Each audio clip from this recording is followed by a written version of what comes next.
Welcome back to the Joust About Careers podcast. I'm your host, Brian Brott, and I'm a career advisor and English teacher at Buren High School.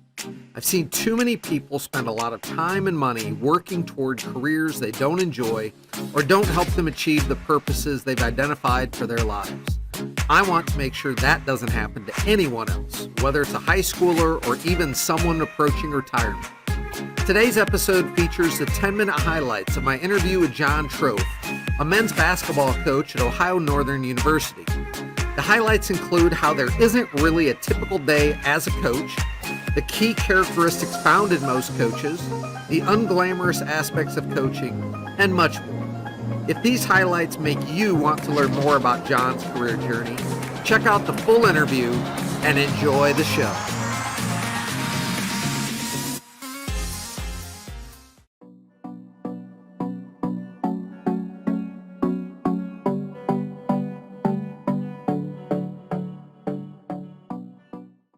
I would say it probably depends, what role you're in, where you're at, and what time of year it is.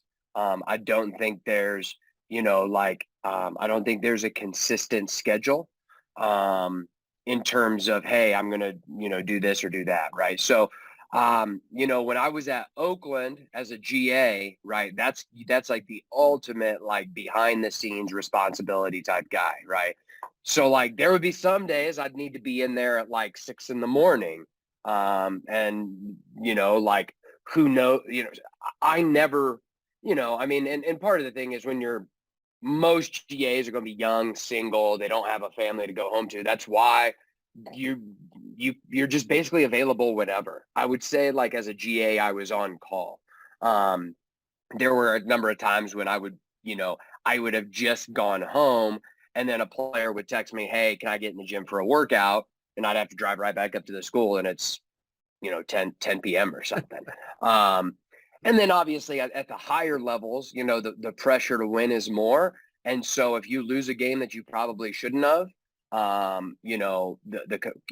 coaches may want to meet. Right now, I would say, I'm in at a fairly normal time in the morning around 8. And then, we haven't started practices yet. So it feels more like a normal, 8 to 5 job. But next Saturday we start practices and we're doing our first practice at midnight. So Oh, wow. we're first official day of practice. We're going to practice at 12:01 and then practice again later that day at 4. And we have a recruit on campus. And, yesterday I didn't get home till 11 p.m. because I went over and watched Youngstown State practice. So it really just depends. I would say you have to, and anybody who wants to be a coach, and this was good advice I got when I was young, you have to be flexible. If you decide that you're going to, get married, have a family, you need to have a family life that's flexible, have a spouse or partner that is flexible and understands that your job is crazy.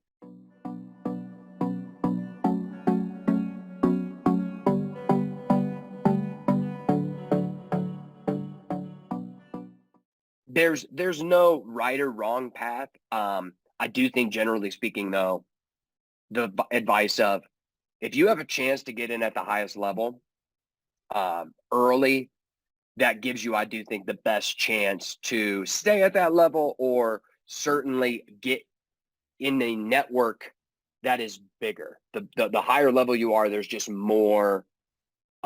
There's more positions available at the Division I level. You have a head coach, 3 assistants, a GA, a DOBO, a video guy, special assistant, administrative staff. There's so many positions at that level that it just, the smaller you go, the less positions there are. So.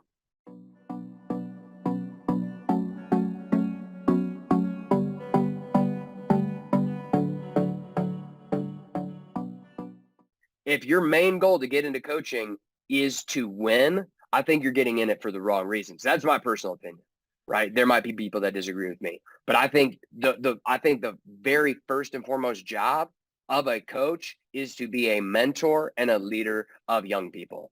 And that takes relationships. And if we're not doing that, I do not believe we are living up to our calling as a coach.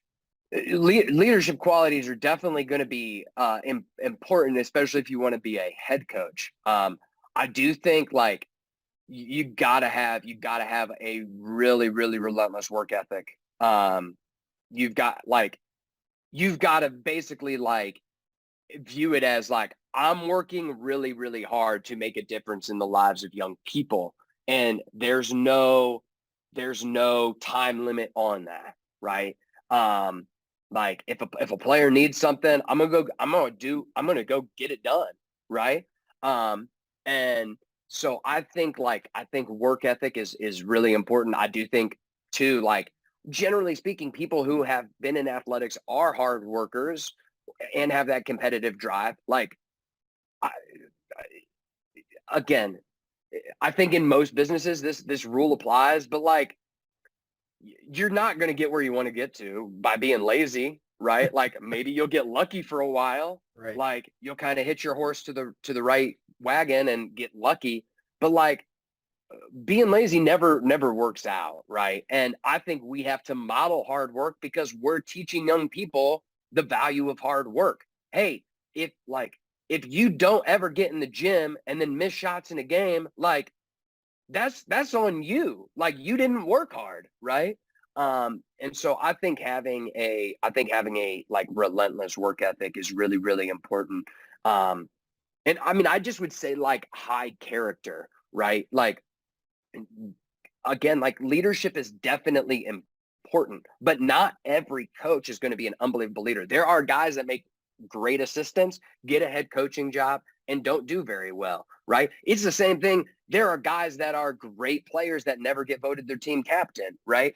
So you just have to have other characteristics that would lead to, again, like hard work, determination, competitiveness, right? I think following the rules is a big one.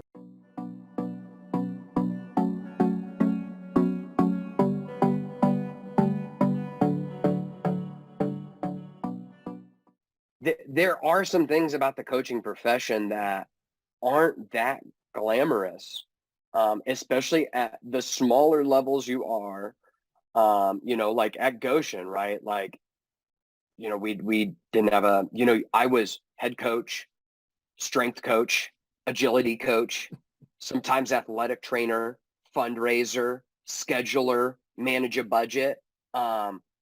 You just have to do so many things at the smaller levels. Now, again, if you get to the highest level, like you have a specific person handling your schedule, a specific person handling your budget, right?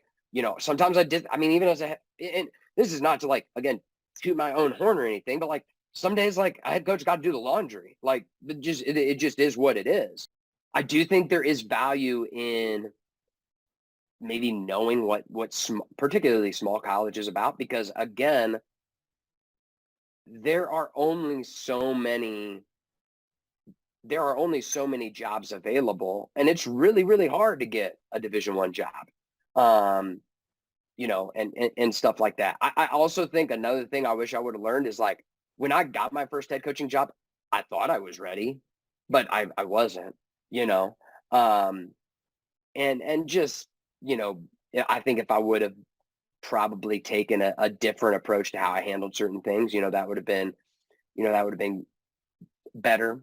In your class, I remember Shadow Day, and I shadowed Ron Niekamp when he was at University of Findlay, and I remember him saying some things that have been largely true, right? Like the travel in college basketball, I think gets old. He said the same thing. It's not something that I like enjoy doing. People are always, I've been to 38 states. Basketball's taken me to 38 states, multiple different countries. Like, I think it gets old. I think the travel gets old. It can wear on you. You're not going to get rich. I think there's, again, maybe if you work at the highest level and you get a head coaching job. But even when I was at Oakland, like, I think people would be shocked to find out like what like the third assistant at Oakland makes. Those guys probably make equivalent to what like a high school basketball coach would make if he just taught and coached, right? Like that's a third assistant at a Division I school. Thank you for watching and listening to this episode of the Joust About Careers podcast. I hope you learned valuable information from this career story, and to be sure you don't miss upcoming episodes, please click subscribe on YouTube or your favorite podcast platform so you'll know when the next episode is released. Thank you for watching, and as always, this is the place to go to learn just about careers.